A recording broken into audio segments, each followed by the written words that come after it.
Oggi vediamo una parte molto importante, una parte che tra l'altro studiano anche i ragazzi con il mio corso Pro, ovvero la costruzione di un portafoglio a 4 livelli, dove la struttura conta più del rendimento. La maggior parte delle persone che entrano nelle cripto, l'ho fatto io, l'hai fatto magari anche tu, lo faranno tanti altri dopo di noi, comprano una cripto perché sta salendo, magari dividono il proprio capitale in parti uguali su più token, oppure fanno all-in su un'unica cripto, su un'unica narrativa. Poi a fine del ciclo si chiedono perché il portafoglio è andato distrutto, il capitale è andato eroso e non si sopravvive al ciclo successivo. Non è colpa del mercato, non è un colpo di fortuna in questo caso, anche se la fortuna ci vuole sempre, ma è colpa della struttura che è sbagliata. Immaginati di voler costruire un palazzo di 4 piani. Ovviamente nelle fondamenta cosa fai? Metti le parti più solide.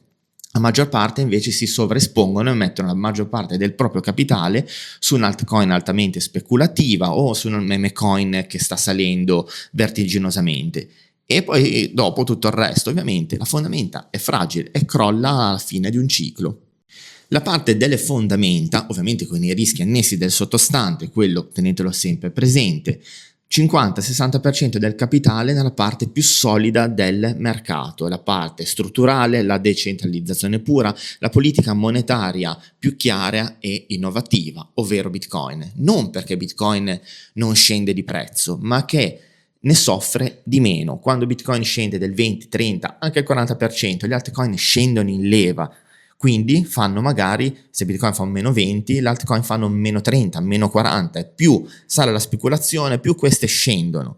Quindi dobbiamo avere una base comunque solida, non che ti faccia diventare ricco in tempi brevi, ma che ti faccia andare al ciclo successivo un pochino più protetto. Possiamo chiamarla la tua riserva di sopravvivenza. Poi abbiamo il primo piano, 25-30%, Ethereum, Solana, e-layer, le strutture tecnologiche che possono crescere col crescere dell'adozione, che hanno funzionalità, applicazioni decentralizzate e use case reali. Ovviamente sono più volatili delle fondamenta, ma stai creando potenzialmente una struttura che può crescere nel tempo senza essere troppo speculativa. Poi abbiamo il secondo piano, la parte ciclica, 5-10%. Intelligenza artificiale, layer 2, fai del momento e nuovi trend. Questa parte devi essere consapevole che può fare anche il più 300%, ma può anche sparire. E qui la parte fondamentale, deve essere una parte limitata. Se sbagli qui, non deve rovinarti. Ma se il trend è quello giusto, può farti da moltiplicatore del portafoglio. E ovviamente questa parte non deve mai essere la fondamenta o il nucleo del tuo portafoglio. Poi abbiamo la parte ancora più aggressiva, la parte opportunistica, 2-5%. Qui parliamo di micro cap, pre-sale, magari esperimenti. È la zona più ad alto rischio. Può fare un moltiplicatore di portafoglio elevatissimo, ma ovviamente può andare anche qui a zero. E proprio per questo deve essere la parte più piccola del tuo wallet.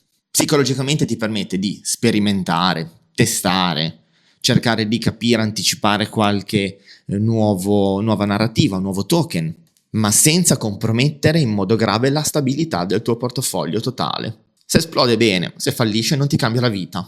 Ovviamente questa è una struttura che si adatta ai cicli del mercato, non è scolpita con la pietra, quelle percentuali possono cambiare, anzi dovrebbero magari, a cicli di mercato, quando c'è la fase di accumulo, la fase noiosa, poi silenziosa, poi quando c'è la fase di euforia, poi si parte alla fase di paura e di capitolazione, bisognerebbe adattarlo anche a queste fasi.